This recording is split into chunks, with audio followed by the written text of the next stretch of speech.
teenagers, we're often faced with many difficult challenges. The pressure to fit in with our peers or to be accepted can pretty much take over our lives.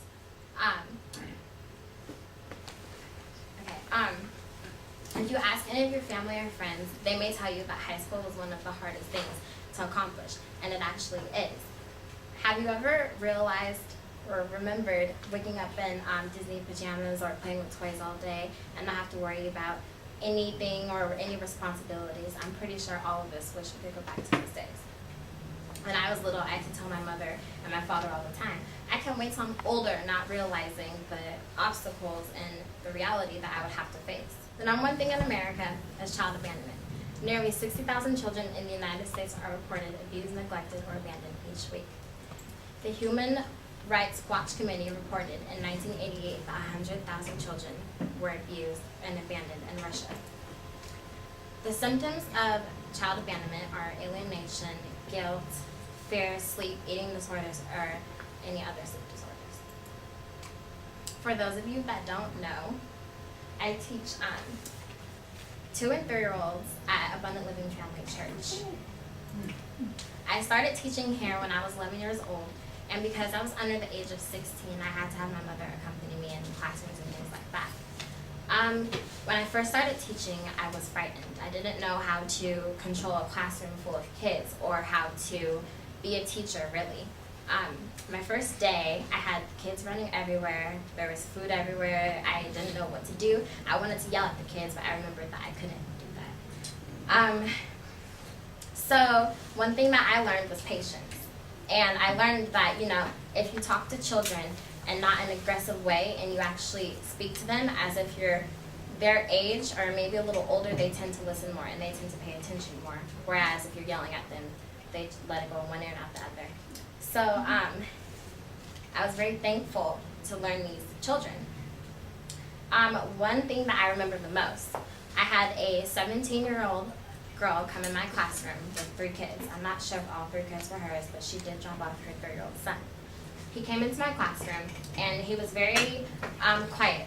He didn't talk a lot. He didn't want to play with any other kids, and this was alarming to me because most of the kids that I get are ready to just let free and play around because they think it's free daycare time.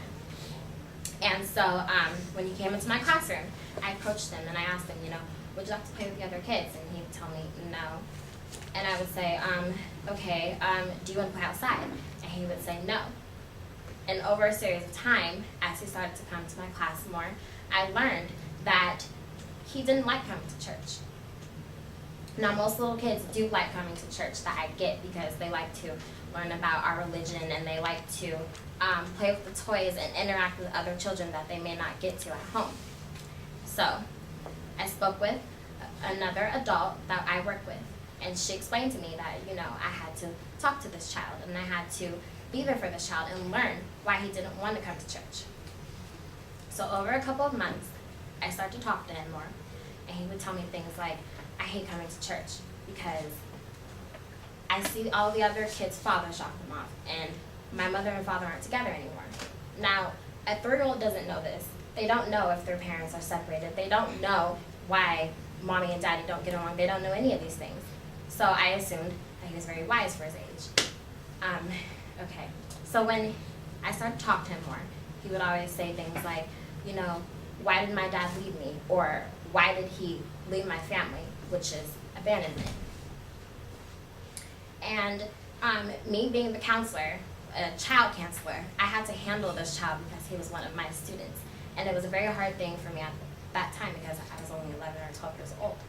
So the one thing that I thought I could do was call in another counselor who was a man to maybe be a father figure for this child and to maybe teach him, this is why, mommy and daddy aren't together, but you can still be the man of the house. Not take on the responsibilities that your father should, but you could still be there for your family. And so he learned, and he's still progressing till this day. But it's taking time. But one thing that I love the most is these kids. They're all smart. They're all wise.